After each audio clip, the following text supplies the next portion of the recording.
And if you like the video, subscribe to the channel and leave a comment below, and like the video as well.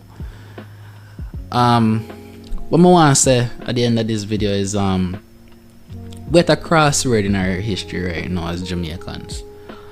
We see what 9 years of Andrew Holness have done for the country. 9 years of JLP leading the country. And I have to say Jamaica is better off now than it was under the PNP government. So we know which party is for Jamaica, which party is for patriotic Jamaicans. So may I tell you, make you vote count on September 3rd. Make you vote count.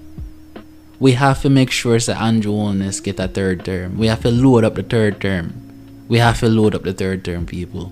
Because this is madness that the PNP are proposed right now. Madness. On a different level. I'm going to end the video here, so. Alright.